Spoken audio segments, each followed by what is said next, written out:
Bismillahirrahmanirrahim. Alhamdulillahi rabbil alamin. Alhamdulillahilladzi hadana li hadza wa ma kunna linahtadiya laula an hadanallah. Asyhadu an la ilaha illallah wahdahu la syarika lah wa asyhadu anna Muhammadan abduhu wa rasuluh. Allahumma salli wa sallim wa barik ala abdika wa rasulika Muhammad wa ala alihi wa sahbihi wa man sar ala nahjihi wa ihtada bihadihi wa istanna bi sunnati ila yaumiddin, amma ba'du. Yang dihormati Al-Fadhil Ustaz Hafiz, yang dimuliakan Datin dan semua keluarga, serta muslimin dan muslimat, para jemaah yang bersama dengan kita pada dalam kuliah ini. Assalamualaikum warahmatullahi wabarakatuh. Alhamdulillah, syukur kita kepada Allah Azza wa Jalla kerana dengan limpah kurnianya dapat kita berbicara pada malam ini 29 hari bulan 12 2021 di bawah tajuk Fiqh dan Adab ketika menghadapi musibah. Jadi apakah fiqh? Apakah adab? Jadi kita ada dua. Satu ada fiqh, satu lagi ada adab. Maknanya fiqh tu apa yang boleh, apa yang tak boleh kita lakukan. Jadi sudah adab pula apa yang sepatutnya etika kita ketika menghadapi musibah. Sebab musibah ni ada dua versi. Ada kalanya musibah Allah Ta'ala letak di atas kita kerana dia nak tengok kita. Kita bagaimana cara kita berinteraksi dengan musibah yang Allah Ta'ala beri kepada kita. Adakah kita sabar?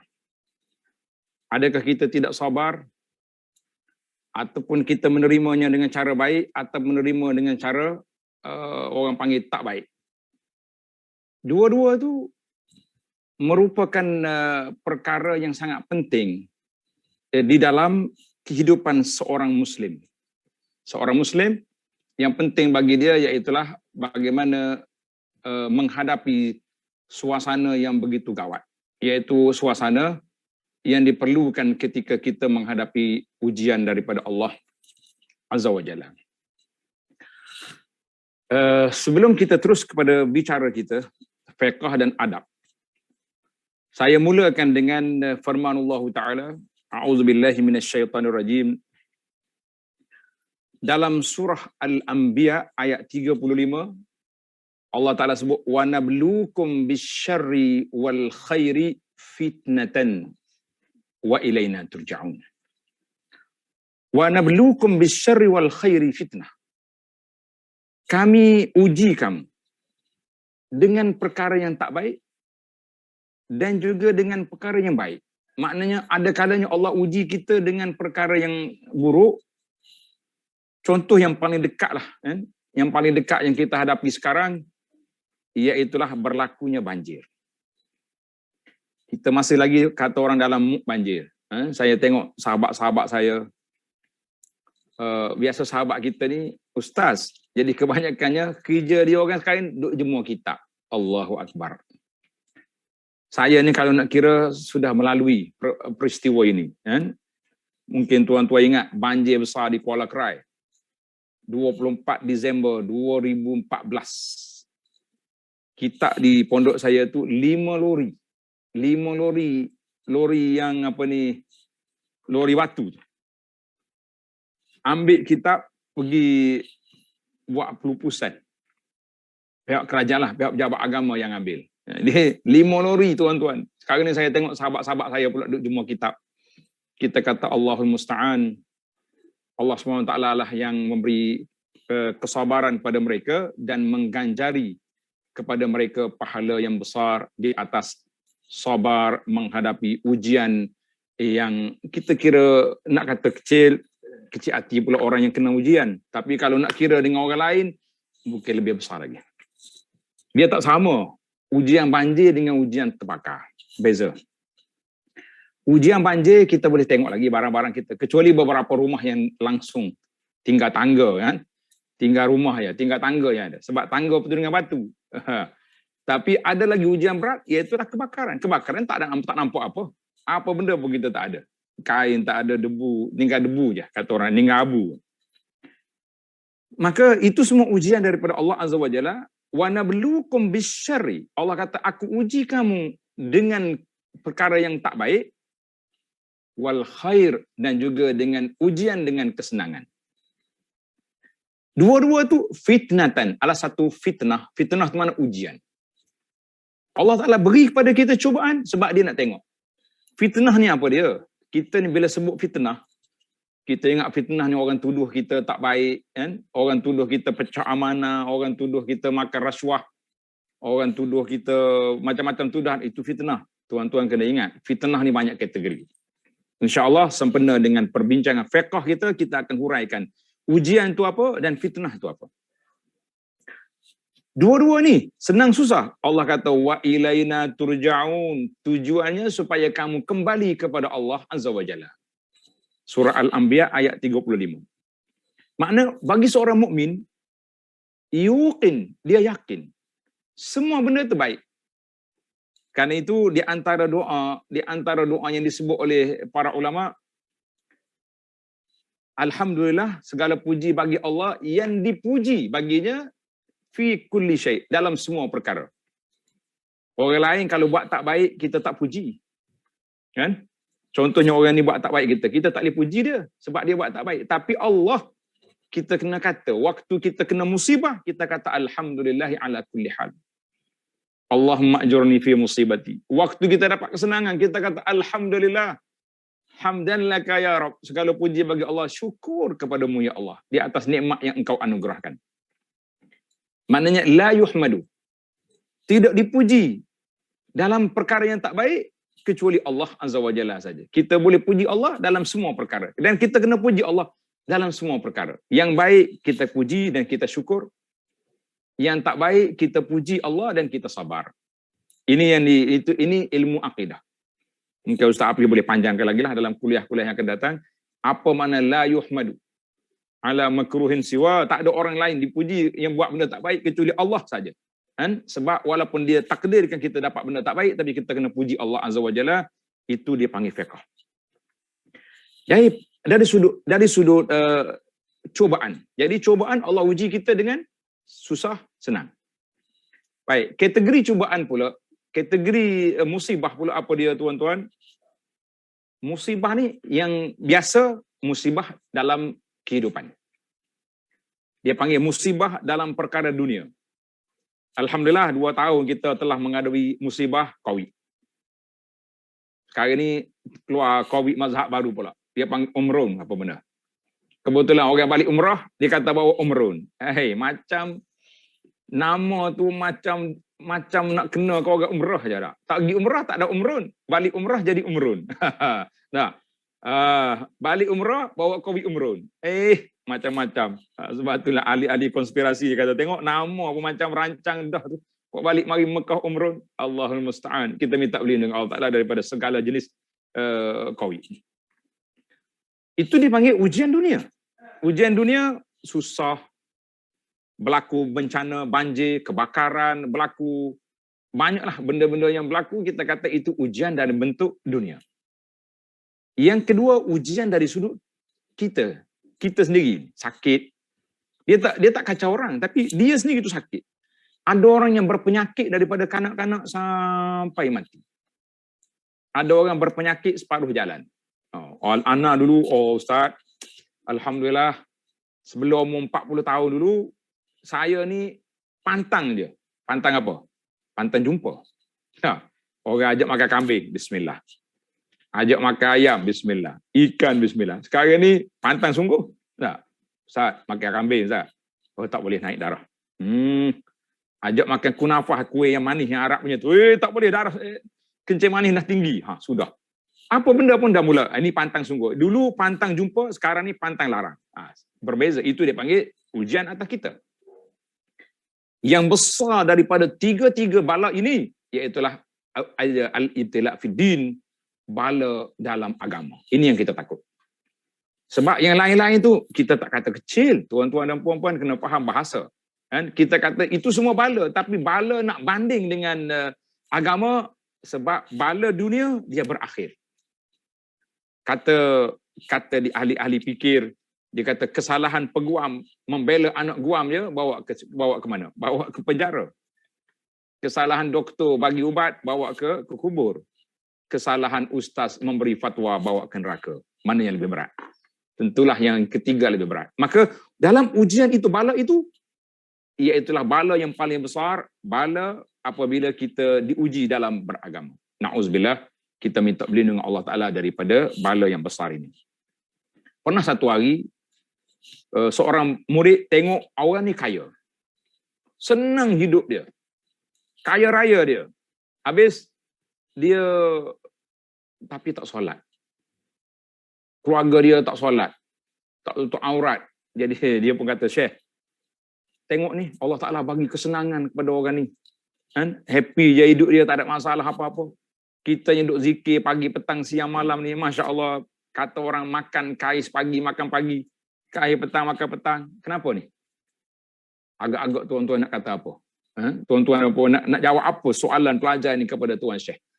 Tuan Syekh kata, ya ibni, wahai anakku, manakah bala yang lebih besar daripada orang yang tidak diizinkan oleh Allah untuk sujud kepadanya? Allahu Akbar. Bala yang berat apabila Allah Ta'ala tak buka hati seorang hamba Allah untuk bersujud kepada Allah Azza wa Jalla, kita kata itulah bala yang paling berat. Mana bala yang paling berat? Apabila lidah kita tak dapat menyebut nama Allah. Allah anugerahkan kepada kita satu hari 1440 minit. Berapa minit?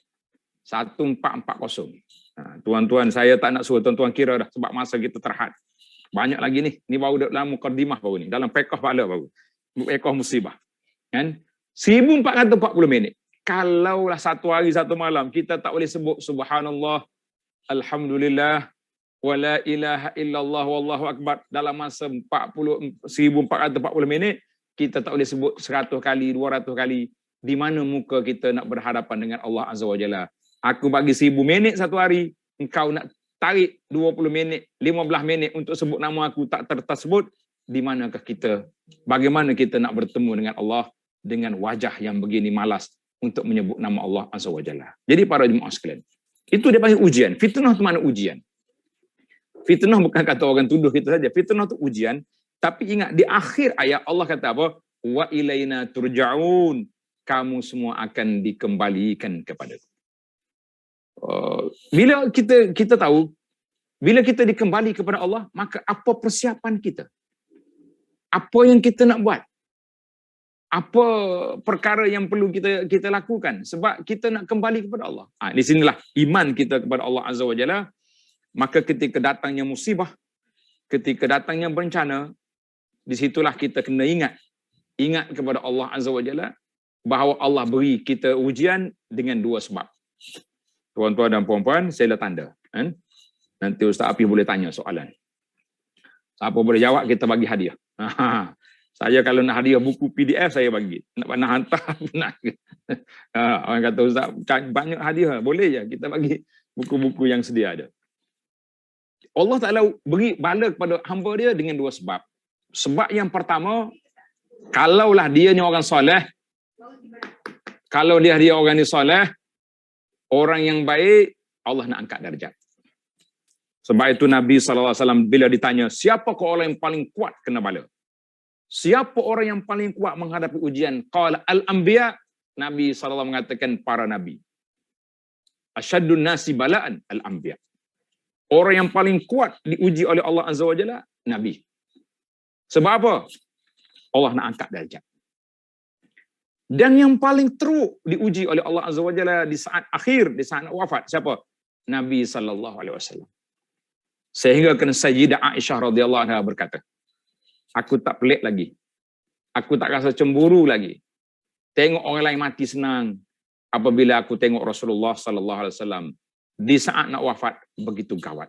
Gering, kata orang. Begitu sakit. Sehingga Nabi pengsan. Ambil air basuh muka. Nabi mengatakan, innalil mauti sakarat. Mati itu ada kesakitan. Sebab apa? Allah nak bagi darjat kepada Rasulullah SAW yang tidak sampai pada anbiya yang lain untuk mencapai tahap yang paling tinggi. Itu maknanya orang soleh. Al-amsal fal-amsal. Lepas daripada Nabi, mari pejuang-pejuang Islam. Di kalangan sahabat, di kalangan tabi'in, imam-imam, para mujahidun, mujahidin fi sabilillah. Orang-orang ni, Allah Ta'ala uji mereka, sebab apa? Allah nak angkat darjat. Yang kedua, bagi orang yang lemah, bagi orang yang ada dosa banyak, Allah uji, la'allahum yarji'un, supaya mereka kembali kepada Allah Azza wa Jalla. Tapi ingat, ini dari sudut adab. Dari sudut fiqh kita kata ada dua perkara. Orang uji Tuhan nak kembalikan dia ke jalan Allah. Tapi bagi kita orang yang beriman, jangan tunding jari kepada orang. Kampung ni kena banjir besar ni. Sebab apa? Sebab maksiat banyak sini. Jangan. Rumah dia terbakar. Boleh jadi dia buat rumah tak dengan duit riba. Tak bayar zakat. Dia punya pelantang. Teori yang terbaru ni, kuat bala ujian sebab sah tak sambung. Habis, satu Malaysia tak sambung sah ni bukannya di tempat sahabat-sahabat kita tu saja. Jadi kita jangan berhati-hati bercakap. Kata orang apabila cakapan itu, dalam para ulama mengatakan, setiap orang itu cakapan dia itu akan menjadi hutang kepada dia. Jadi bila dia cakap, cakapan itu akan kembali kepada dia. Kita kata orang akhir sekali naik atas kepala kita. Allahu Akbar. Allahu Akbar. Dia kata, innal bala'a muwakkalun bil mantiqi. Itu dalam bahasa Arab. Al-bala itu kadang-kadang dia mari dengan ucapan kita. Bila kita kata macam ni, itulah yang Allah Ta'ala beri pada kita dengan sebab kita macam kita minta. Jadi jangan sekali-kali kita minta. Dia kata ni, bala tu, dia tu terkena tu sebab tak bayar zakat lah. Kita bila kita terima faid daripada Allah Azza wa Jalla, yang aku turun bala dengan sebab sekian-sekian, kita tidak nafikan. Memang dengan sebab maksiat, Allah Ta'ala turun bala. Dalam hadis yang 5 perkara yang Nabi kita sallallahu sebut dalam hadisnya, ya ma'syaral muhajirin tu. Wahai para muhajirin, 5 perkara ini kalau Allah Ta'ala uji kamu dan aku harap kamu tak jumpa dengan 5 perkara ini. Ya, di antaranya bila orang tu tak bayar zakat, Allah Ta'ala tu tahan hujan rahmat dari langit. Kalau hujan turun juga, itu hujan bala. Gharq, hadam, banjir, tenggelam habis dia punya rumah. Itu dia panggil bala. Tapi, dan apabila berlakunya pengurangan sukata dan timbangan, apabila manusia ini tidak berhukum dengan hukum Allah, ketika itu akan berlaku perbalahan sama sendiri. Maknanya kita tidak nafi. Bala mari daripada maksiat, na'am. Tapi di saat orang kena bala, kita duduk fokus, duduk hentam atas kepala dia, mu kena bala sebab gini-gini, kita kata kita menghukum perkara yang kita tidak ada otoriti untuk menjatuhkan hukum. Jangan tuan-tuan. Jangan mudah-mudah. Terutama sekali ahli-ahli motivasi. Senang-senang ya dia main.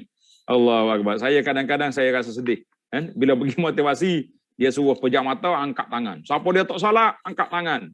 Siapa dia pernah berzina, angkat tangan. Ini semua pendedahan rahsia orang di hadapan khalayak ramai yang sangat tidak bermoral perbuatan yang sedemikian itu. Jangan. Allah Ta'ala uji dia. Allah Ta'ala uji dia. Kemudian Allah Ta'ala sembunyikan rahsia dia. Kenapa kita nak dedahkan? Jangan, tuan-tuan dan puan-puan. Kalau ada kesalahan-kesalahan kita dengan Allah, biarlah kita dengan Allah.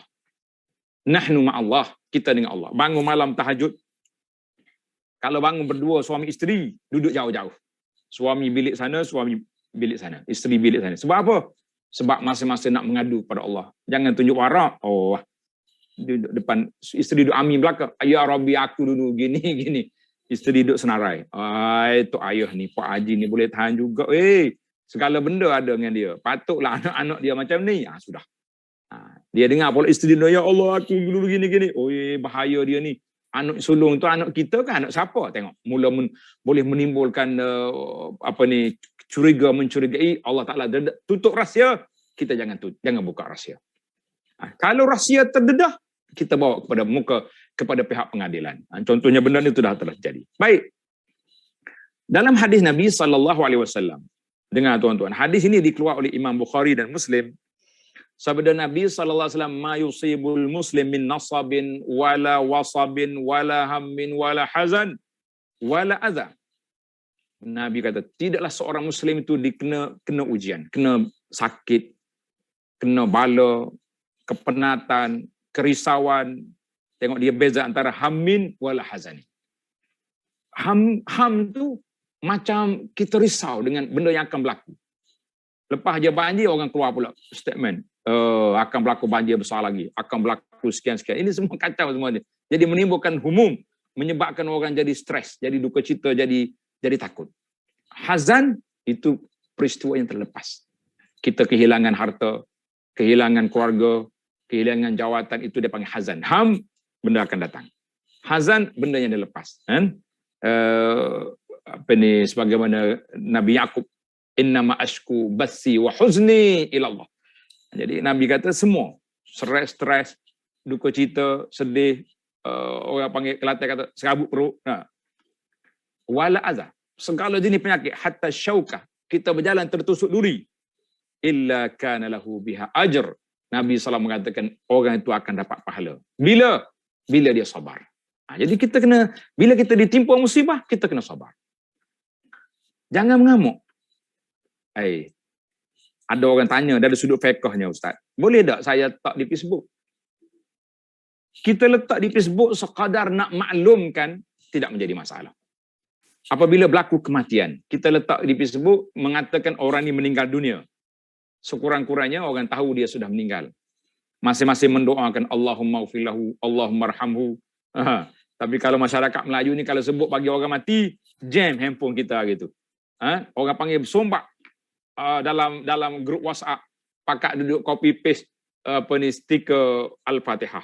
Jangan macam tu. Nah, itu dari sudut sunnah Nabi sallallahu alaihi wasallam. Nabi tak suruh tulis, Nabi suruh kita berdoa.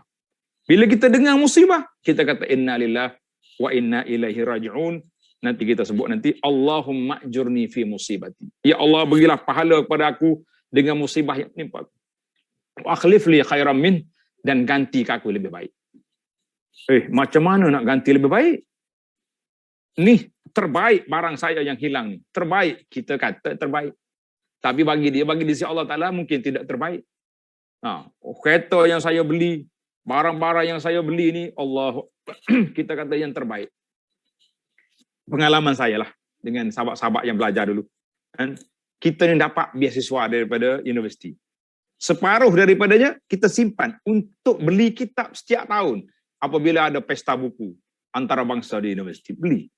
Tuan-tuan bayangkan daripada tahun 88 sampai 2014, berapa banyak kitab-kitab kita yang kita beli akhirnya dibaca oleh Hair, dilupuskan oleh pihak kerajaan. Kata apa?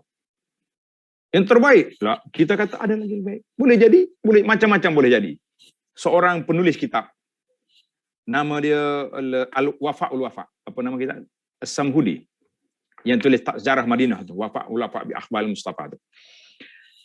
Dia pernah tulis sebuah kitab, besar kitab. Dia duduk di Masjid Nabi, ni cerita kisah. Tiba-tiba berlaku kebakaran Masjid Nabi, termasuk kitab dia. Allahu Akbar. Menangis dia, kata hilang kitab. Kitab belum cetak. Kalau cetak boleh ambil di mana-mana. Belum disalin. Maknanya dia masih tulis.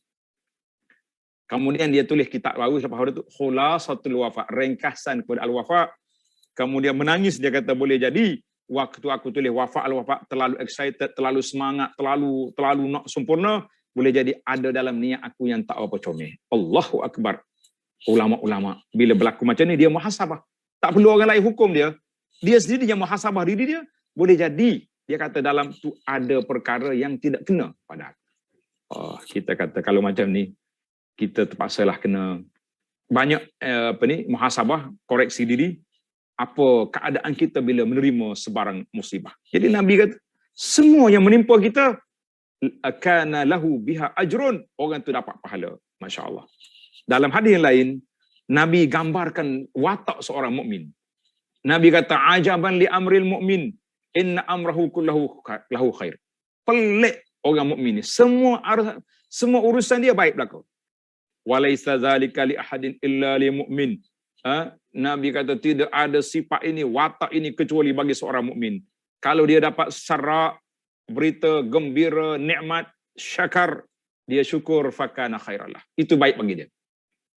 Wa in asabathu dharra sabar fakana khairallah. Kalau dia kena ujian, dia sabar, itu yang terbaik bagi dia. Hadis ini rawah Muslim. Dalam peristiwa yang berlaku ini, anda tengok ada beberapa video pendek. Tuan-tuan pun tengok juga.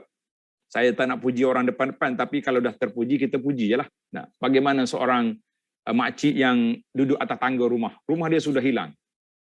Di kampung mana tu? Yang penting peristiwa yang sekarang ni, banjir sekarang. Duduk atas tangga dia buat kemah tepi duduk. Inilah rumah kita. Allah Ta'ala bagi kita duduk atas rumah ni. Sekarang ni sudah tinggal tangga je, kita duduk atas tangga. Maknanya dia tidak kata dia duduk mengamuk duduk lah. Abang kita yang buat rumah belum duduk lagi tu. Masya Allah. Kan? Cara dia bercakap tak menitiskan air mata kata. Kalau dia minta air mata pun kita tak pelik. Kita tak kata dia tak sabar. Dia menghabiskan tenaga, menghabiskan duit yang dia kumpul. Akhir sekali rumah ditelan oleh diambil oleh air. Orang lain basuh rumah, basuh rumput dalam rumah. Saya rumah masuk dalam lumpur. Nak basuh apa lagi? Allahu Akbar. Kita kata inilah ciri-ciri sifat orang mukmin. Nabi kata ajaban li amril mukmin, pelik bagi orang mukmin. Kan? Pelik bagi orang mukmin. Masa kena banjir dulu, sahabat-sahabat mari ziarah, dia tengok kitab saya, orang panggil berkripu abirah dengan seluk dengan ramai kawan-kawan menangis. Dia kata, Ustaz boleh tak menangis? Katakanlah aku duduk menangis macam kamu tiap hari ni, bila aku nak basuh rumah ni? Kita kata tak boleh lah. Itu kita menunjukkan kesabaran. Kalau saya menangis macam awak juga, awak baru mari tengok. Kan? Sebab itu kata di ulama, laisal mukhbar kal muayanah. Tak sama orang tengok dengan orang dengar. Diceritakan Nabi Musa dia dengar dah. Musa Samiri dah tempa anak lembu kan. Dia tahu dah Bani Israel dah kacau. Sembah lembu, tapi Musa boleh sabar. Bila dia balik, dia tengok orang semua lembu campak Taurat, wa alqal alwa, dia campak kitab Taurat dia pegang janggut Harun. Ya, sebab itulah dia kata tengok tak sama dengan dengar. Kata orang bahu yang memikul tak sama dengan mata memandang. Itu bahasa Melayu dekat dengan Arab. Arab kata laisal mukhbar kal muayanah. Tak sama tengok dengan dengar. Orang Melayu kata tak sama orang pikul dengan orang tengok. Nah, kita tengok berasa berat, orang pikul macam mana lagi berat. Allahu Akbar. Tapi sifat seorang mukmin mesti sabar. Kita balik pada soalan yang ditanya tadi. Boleh tak boleh kita letak di Facebook, kita iklankan bahawa berlaku kematian, rumah saya kena gini, tidak jadi masalah. Tapi jangan tulisan-tulisan yang pelik. Macam hari ini saya tengok bila berlaku kematian. Kan? Hari pertama kita letaklah keluarga kita mati untuk dimaklumkan kepada keluarga yang lain, sahabat-sahabat dia. Tak apa, tak ada masalah. Insya-Allah tidak dinamakan apa yang Nabi larang tu, niyahah. Tapi kalau sudah 3 hari masih lagi duk puh gambar ayah, duk tulis kat bawah tu, ayah, hari ni 5 orang datang ziarah kita. Kawan-kawan ayah semua tu. Saya bagi makan kepada mereka makanan yang ayah suka. Ditulis kat Facebook. Ayah dalam kubur, kau tulis kat Facebook. Kenapa tak hantar mari tak letak handphone sebiji dalam kubur tu biar ayah membaca. Kita kata kadang-kadang gaya kita, orang zaman jahiliah dulu kalau niyahah dia bertompek, koyok baju, tarik rambut. Tapi zaman kita ni niyahah, letak gambar, capture dengan tulisan-tulisan yang menunjukkan ada something yang tidak kena mengikut syariat Islam. Jadi kerana itu kita jangan menampakkan hilang sabar, jangan menampakkan kata-kata kita menunjukkan kita tidak sabar kita kepada apa yang Allah Ta'ala uji kepada kita. Sebab itulah dalam Islam ni dia benar takziah selama 3 hari. Itu fiqh dia benarkan takziah lepas selama 3 hari. Lepas 3 hari tak ada lagi boleh. Sebab dia tak mau tajdidil huzun, menambahkan lagi kesedihan orang. Bila kita pergi takziah, dia teringat balik. Oh, kita kesian dia tu. Sebab tu kita nak pergi takziah lagi. Sebab apa nak pergi takziah lagi? Sebab nak suruh dia sabar. Engkau pergi sebut benda yang orang yang sedih, habis engkau nak suruh sabar, jangan sebut. Sebab tu ada setengah orang bila dia sebut itu, jangan kita diungkit, jangan dibuka lagi cerita. Nanti bila dibuka jadi pula perkara yang tidak baik bagi dia. Itu hadis Nabi SAW. Maka dalam peristiwa kita menghadapi suasana begini, jadi kita kena ada dawabit. Ya? Yang pertama sekali Allah Ta'ala sebut dalam Quran, wa ta'awanu 'alal birri wat taqwa wa la ta'awanu 'alal ismi wal 'udwan. Hendaklah kita tolong-menolong dalam perkara kebajikan dan jangan tolong-menolong dalam perkara yang menimbulkan permusuhan dan sebagainya. Jadi para jemaah sekalian, di antara apabila berlaku peristiwa ini, apakah tadi kita dah sebut dari sudut fiqhnya, dari sudut adabnya, jangan tuduh orang, jangan mudah buat spekulasi, Kan? Orang ni kena bala dengan sebab sekian-sekian, kita kata usahlah kita mengorek benda-benda yang gaib, yang bukan dalam bidang kita, bukan ilmu di bawah ilmu kita, dan kita pun tidak dilantik oleh Allah Azza wa Jalla supaya bercakap benda-benda seperti itu.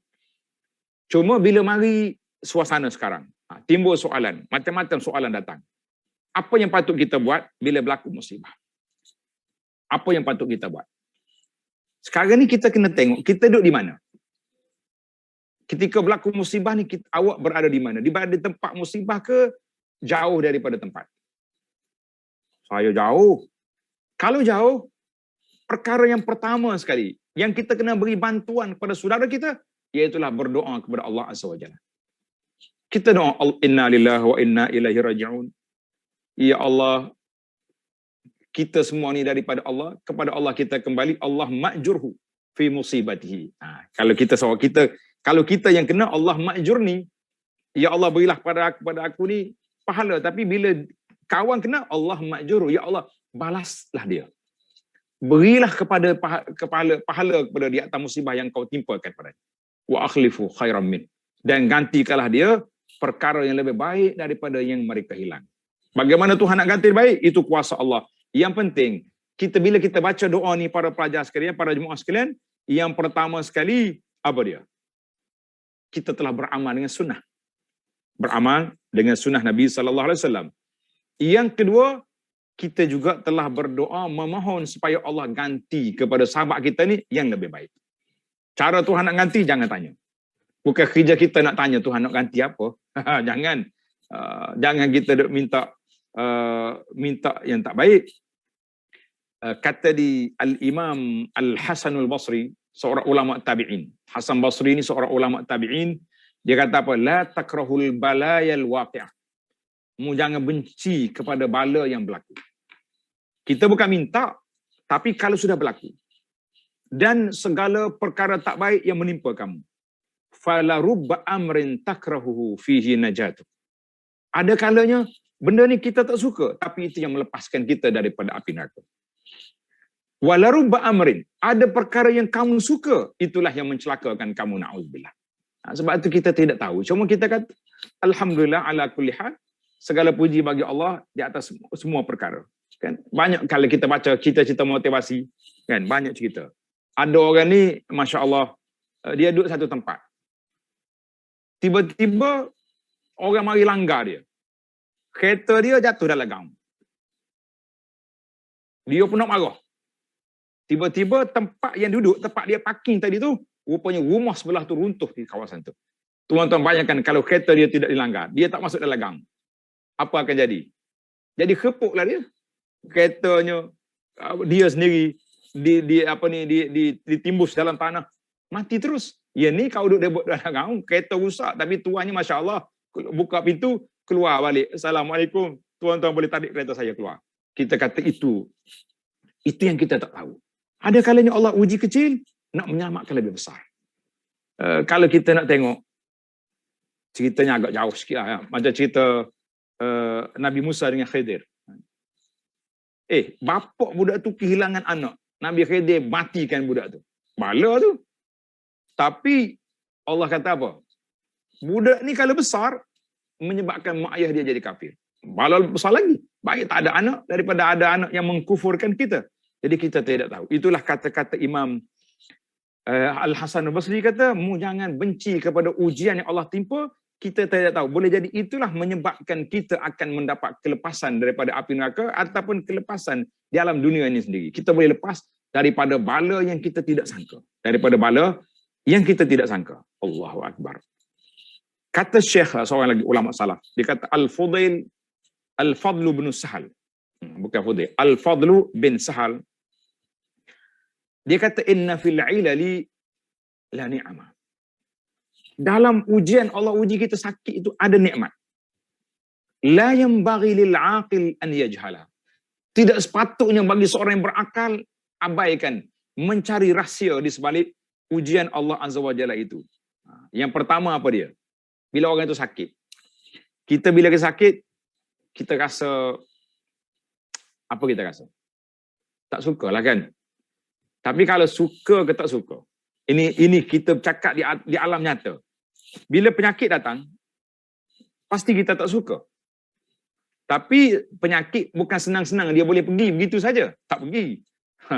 Ana buat bandingan. Para jemaah sekalian, saya suka buat gurau. Kita ni kalau ceramah kita gurau nak bagi orang hilang ngantuk. Kita kata ada benda yang pergi cepat, balik lambat. Ada perkara yang datang lambat, pergi cepat. Apa dia?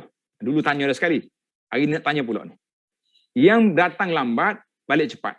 Pergi cepat. Siapa? Yang mari cepat, balik lambat. Apa dia? Kalau tuan-tuan boleh jawab, berhak mendapat hadiah. Yang mari cepat, balik lambat itu penyakit. Penyakit ni kalau kita berjalan, kena langgar, patah tangan. Berapa bulan duduk dalam semin? Kena semin dalam hospital berapa lama? Kaki tak boleh berjalan, bertongkat, 3 bulan. Lambat dia. Tapi yang mari cepat, yang mari lambat, balik cepat, apa dia? Pergi masjid. Dah lah mari orang ketubah kedua. Dah. Lepas salam tu lompat pergi dah dia. Alah, duk pek-pek kat kereta kat luar, orang parking tu. Kita kata itulah sindiran-sindiran yang sindiran pendakwa. Dia kata, tengok. Al-Fadlu bin Sa'ad kata, tidak, inna fil ilal. Dalam kesakitan kita ni, kita tak tahu apa sebab Allah Ta'ala uji. Yang pertama, tuan-tuan tulis, rahsia di sebalik ujian Allah Ta'ala. Yang pertama, tamhis lidzunub. Allah nak hilangkan dosa. Nabi SAW bagi tahu. Dia kata apa? Orang ni sentiasa diberi uji oleh Allah Ta'ala dengan kesakitan-kesakitan. Setiap kali dia sakit, gugur dosa-dosa dia sebagaimana gugurnya daun-daun kayu yang kering. Hatta yamshi 'alal ardi biduni ism. Dia berjalan di atas muka bumi tak ada dosa. Allahu Akbar. Sebab itulah kita tengok muka sahabat-sahabat kita yang diuji dengan kesakitan yang banyak. Berapa ramai orang yang diuji dengan sakit. Kita tak tahu pun dia sakit. Nampak relax dekat masjid. Rupa-rupanya bila dia masuk hospital, orang bagi tahu dia punya mazhab apa dia? Dia punya tahap kanser ni tahap 4 dah. Bukan tahap 1, 2, tahap 4. Last, orang panggil tak ada tahap dah. Lepas pada ni, dia punya mazhab, tahap dia keranda. Tak cakap dengan orang. Diam. Solat, jemaah, ada. Walaupun muka ternampak pucat lah, tapi ada orang yang Masya Allah. Tamhis, yang pertama, ujian itu, Allah Ta'ala nak hapuskan dosa. Yang kedua, Allah Ta'ala nak beri kepada dia pahala sabar. Ini yang kita lost kan ni. Isu sabar ni sekarang. Macam mana kita nak tahu kita sabar ke tidak? Kita tengok, kita ni bila sakit, apa yang kita buat? Mula-mula sekali kita mengadu kepada siapa? Kalau asyik mengadu ke Facebook je, kepada Allah tak mengadu, itu nampaknya tidak sabar. Saya tak kata salah nak bagi tahu Facebook, tapi jangan semualah sakit gigi pun satu dunia orang tahu. Oh, dia tu sakit gigi hari ni. Mana kau tahu? Tu Facebook sudah berjalan tadi tu. Sakit gigi kita kata awas sangat. Baru sakit gigi dah bagi tahu dah. Itu baru 2. Yang ketiga, iqazun minal ghaflah. Allah Ta'ala nak sedarkan dia daripada kelupaan. Lupa, lara, lalai. Bila sakit, Masya Allah. Ada orang ni, cerita betul ni. Bila dia duduk di hospital, sakit, imam AJK masjid datang ziarah. Bila datang ziarah, dia pegang tangan kemah je. Dia kata, Ustaz, doakan saya kalau sihat nak pergi masjid. Imam paling lain macam. Orang panggil berpaling ke lain muka imam. Sebab kaki ni memang tak pergi masjid pun. Rumah tepi masjid. Nah, dia yang hantar surat bantahan azan kuat tu. Hari ni pegang tangan imam. Kalau saya sihat tak pergi masjid. Allah, imam kata lain macam je dia ni. Imam kata insya-Allah sihat lah tu. Lepas sihat ni pergilah insya-Allah. Jadi kita jangan marah.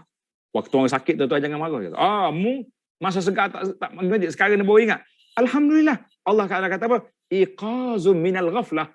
Tujuan kerana ujian sakit itu Allah nak sedarkan dia daripada kelalaian. Dia sakit ke dia diuji, sedar. Waktu selepas banjir 2014. Sahabat-sahabat kita datang buat surau di sebuah daerah. Saya tak nak sebut tempat lah. Waktu anak pergi, dia suruh minta tazkirah.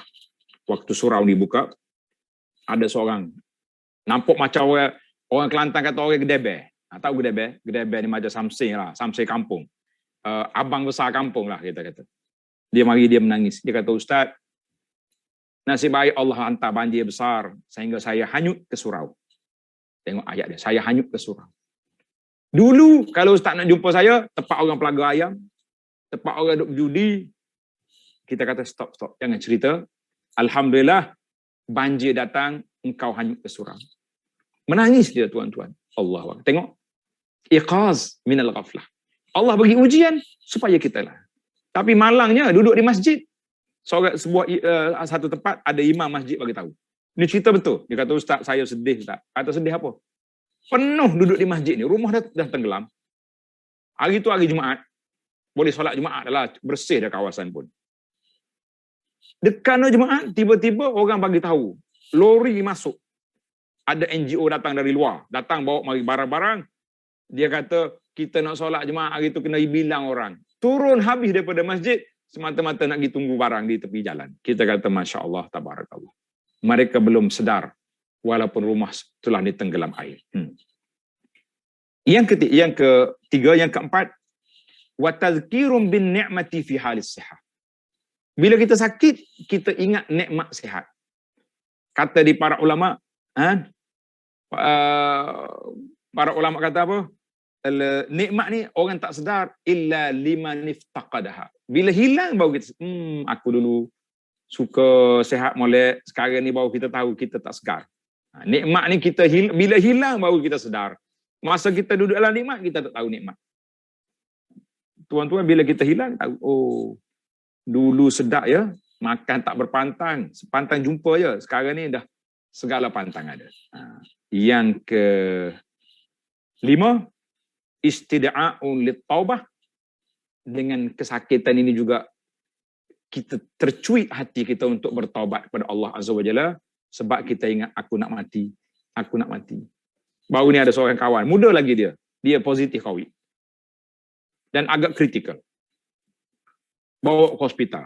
Tak boleh nak kuarantin rumah, tak boleh.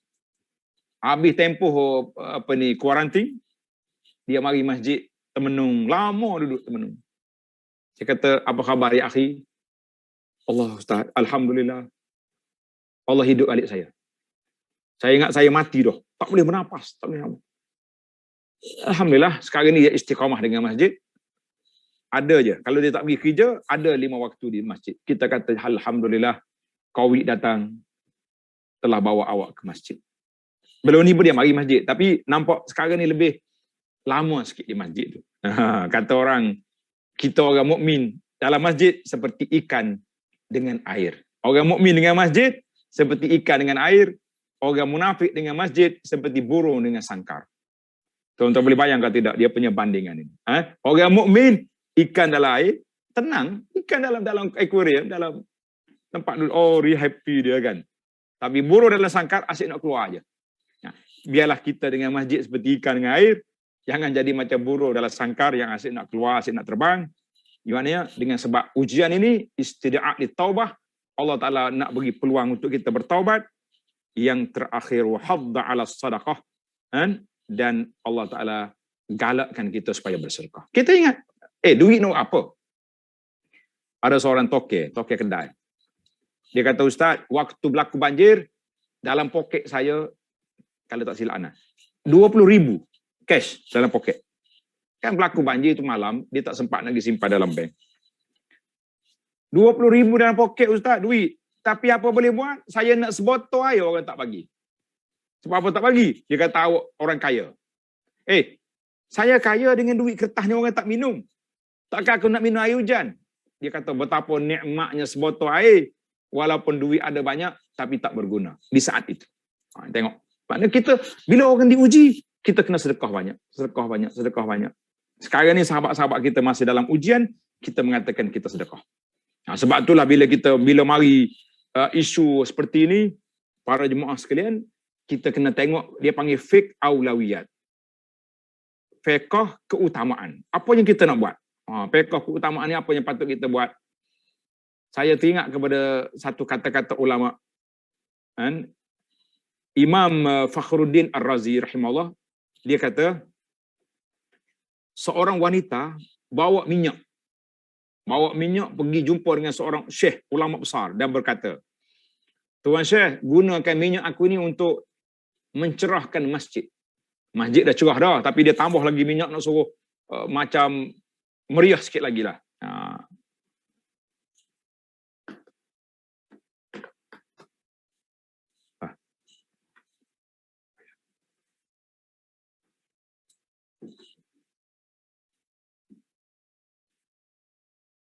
Itu.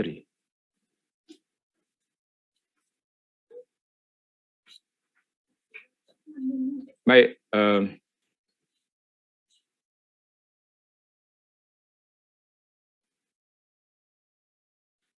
baik kita sebalik sebelah ada teknikal. Jadi dia kata dia bawa minyak nak suruh hiaskan masjid. Tok Syekh itu kata apa? Dia kata aku nak tanya, mana lebih kau suka dengan ni? Cahaya naik ke bumbung atap cerah ataupun cahaya ni sampai ke aras? Cahaya minyak kamu ni. Cahaya naik ke bumbung atau naik ke aras? Mu nak yang mana? Oh, kata di wanita tua minyak, tentulah saya nak minyak naik ke aras. Lagi hebat. Kata dia, minyak ini andai dituang dalam lampu, ia naik ke atap je, cerah setakat tu je.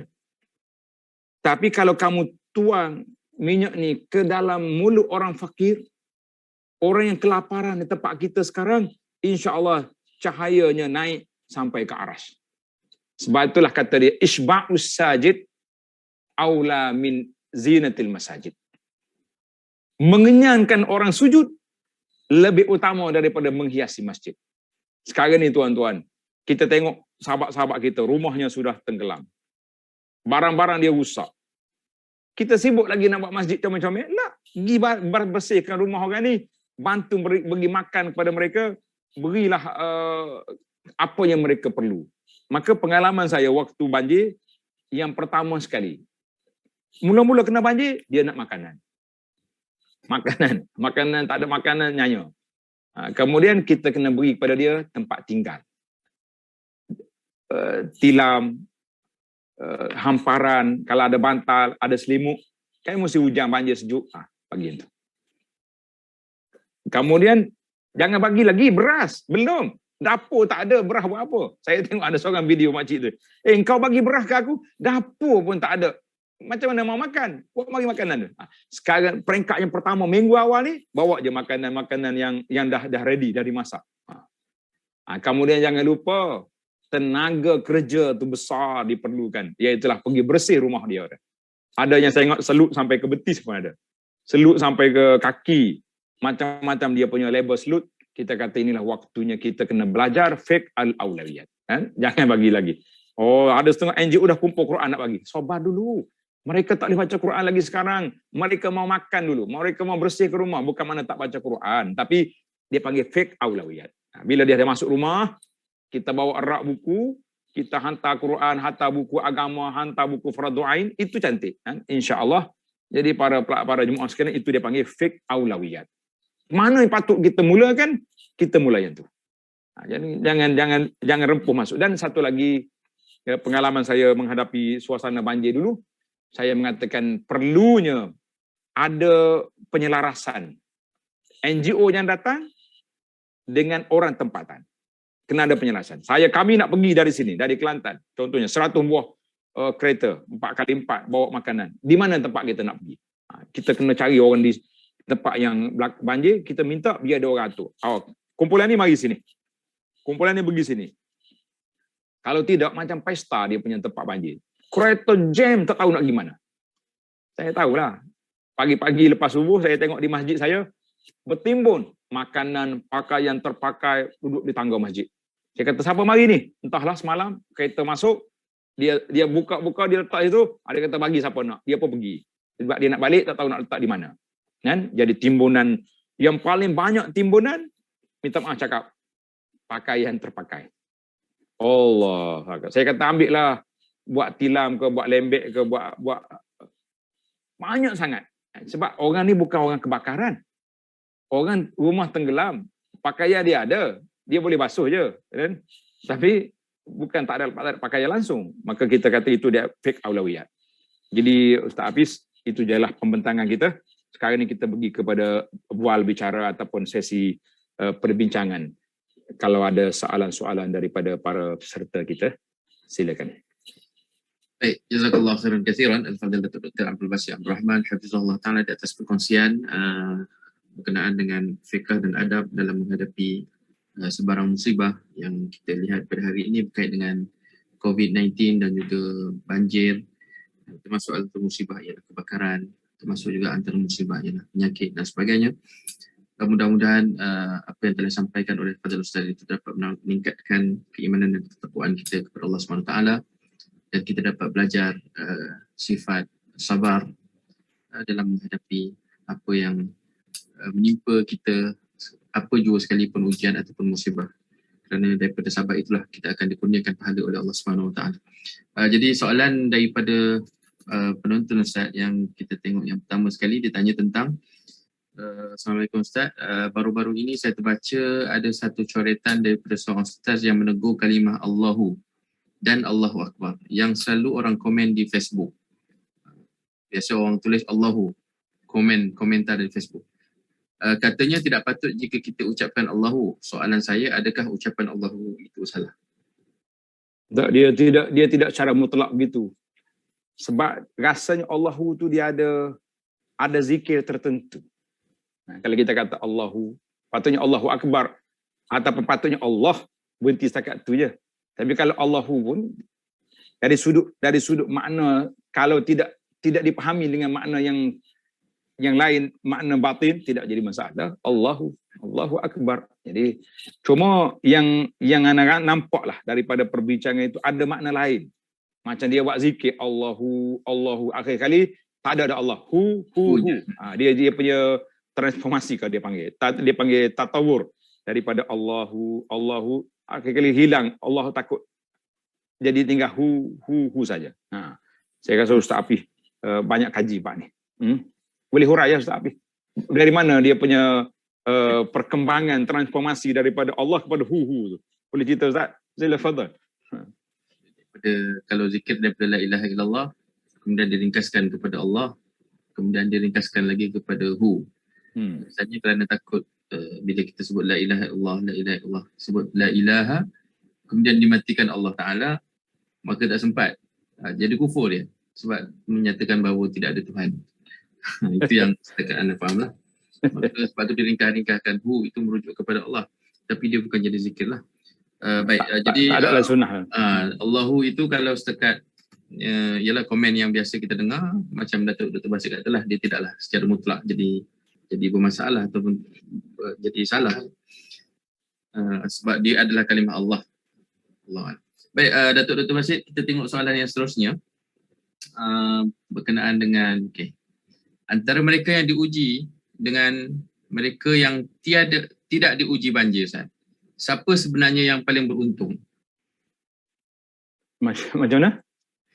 Ditanya tentang mereka yang tidak diuji langsung dengan mereka yang diuji dengan musibah banjir sebagai contoh. Siapakah antara dua golongan ini yang beruntung? Dia masalah ujian kita tak boleh minta. Kita tidak dibenarkan minta ujian.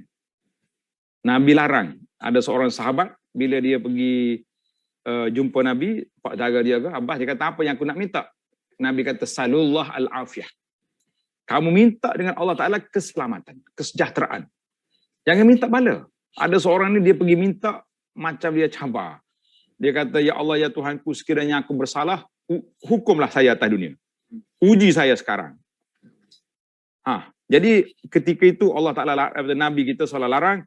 Nabi kata, kenapa kamu pergi bercakap benda yang di luar kemampuan?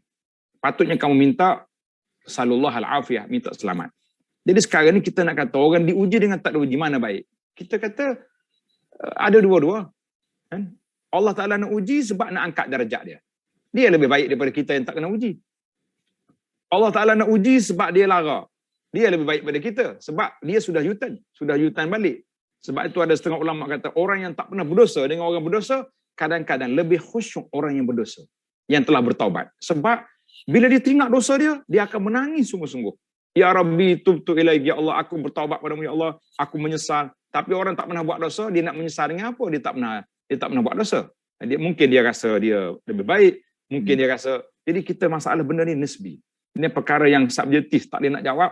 Sebab setiap orang yang tak pernah diuji, sebab itulah Nabi sebut Allah Ta'ala beri besarnya ujian itu dengan sebab besarnya kedudukan orang itu. Ada kalanya kalau Tuhan uji orang ni memang tumbang. Koyak kata orang budak-budak sekarang. Kena uji koyak lalu. Jadi Allah Ta'ala kesian dia tak uji. Tapi label dia setakat tu. Ada orang diuji ala fil fitnati saqatu. Ketika teruji kita nampak ada orang gugur, ada orang sabat. Maknanya ada orang yang bila diuji lagi kuat iman dia. Zadathum imanan. Ketika dikatakan tajamu al-ahzab mari, ada orang beriman yang mantap. Zadathum iman. Wa ala rabbihim yatawakkalun. Mereka lagi mantap iman. Ada orang kena uji, pop lari. Jadi kita jangan minta ujian sebab kita tak tahu di mana level kita. Saya waktu belajar dulu, di antara perkara yang kita tak berani menghadapi, iaitulah pelajar yang berkahwin waktu belajar. Ustaz Api lulus, alhamdulillah. Ada pelajar tukar flight. Turun hari ni, besok menangis depan hadapan pelajar, minta tiket nak balik. Saya kata apa? Jangan main ujian ni. Kita tak tahu siapa boleh sabar. Jangan sekali-kali minta ujian. Allah Ta'ala kita tahu. Tuhan tak uji kita, kita kata alhamdulillah. Tuhan uji kita, kita kata alhamdulillah. Tapi jangan minta. Allahu Akbar. Naam. Barakallahu fiik, syukrallahu lak. Soalan seterusnya Ustaz, Datuk Dr. Basit, hukum orang Islam membersihkan kuil yang viral baru ni kan? Ya, ni kena tanya mufti lah. Tapi untuk dah yang lepas-lepas lah. Tapi kalau kita ada masa depan, kita toleransi dalam banyak benda. Dalam hidup bermasyarakat, lakum dinukum dalam beragama. Dalam kita nak pergi bersih rumah dia, kita nak tolong dia, tak ada masalah. Tapi kalaulah pergi bersih kuih dia, tokong dia yang memang benda syirik, kita orang yang ada akidah ni bermasalah. Kita kata dalam beragama, lakum dinukum waliyadin. Aku ada agama. Kata kita nak pergi bersih surau. Kalau dia tak bersih surau pun insya-Allah nahnu muslimun. Orang Islam ramai je yang akan bersih surau kita. Kita tak perlu dia datang tapi kita kena pergi tempat dia. Tidak.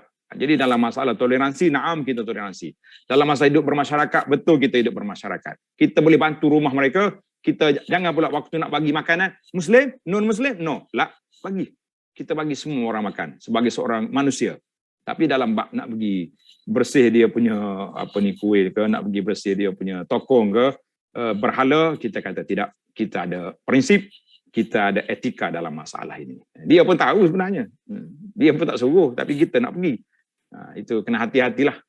Saya tak jatuh hukum dalam masalah ini. Kita tunggu ashabus samahah. Malaysia ni negara yang paling kaya dengan mufti. Tak ada. Arab Saudi sebesar-besar dia tu, daripada Tabuk ke Riyadh berapa puluh jam kereta. Tabuk Madinah 700 kilo. Madinah ke Riyadh 1000 lebih. Satu yang mufti. Seorang yang mufti dia. Kita Malaysia ni ada 14. Takkanlah tak ada yang bersuara dalam masalah yang begini. Wallahu a'lam. Baik, jazakallah khairan kathiran. Soalan seterusnya, adakah benar Ustaz dari segi fiqh ataupun sunnahnya di mana kalau berlaku pandemik ataupun wabak, kita diperintahkan untuk duduk tetap di dalam kawasan dan tidak keluar ke mana-mana? Itulah masalah lockdown dulu tu. Kan ada dalam hadis itu masalah ta'un. Ta'un ni dia cepat merebak. Sebab itulah Nabi SAW sebut, kalau kamu duduk di tempat ta'un, kamu jangan keluar. Takut kita juga bawa ta'un keluar. Tapi kalau kamu di luar, jangan masuk. Itu memang ada hadis. Tapi saya tak tahulah 100% ke berapa peratus boleh kita gunakan kepada COVID ni. Tapi kalau ta'un ni dia tak macam, COVID ni tak macam ta'un. Ta'un dia mati ramai. Sekali kena tu habis mati. Tapi yang ni tu mula-mula macam panik juga kita. Lockdown yang pertama. Tapi sekarang ni mana ada orang peduli ya. Dan kalau tak ada akta, saya kata tak ada orang pakai apa mask. Kecuali yang sibuk sangat, yang takut kepada COVID. Wallahu a'lam. Jazakallah khairan kathiran Al-Fadhil Datuk Dr. Abdul Basit Abdul Rahman di atas jawapan terhadap soalan-soalan yang dikemukakan oleh Usrah. Mudah-mudahan Allah SWT kurniakan keberkatan pada ilmu yang bahagia Datuk Dr. Abdul Basit Abdul Rahman dan juga semua yang mendengar, keberkatan ilmu dan dikurniakan keinginan dan keazaman untuk melaksanakan amal soleh insya-Allah. InsyaAllah kita akan tutup dulu majlis ini dan kita akan sambung pada sesi yang akan datang, dan kita tutup majlis surah kita Ustaz dengan bacaan ringkas doa daripada Al-Fadhil Datuk Dr. Abdul Wahab.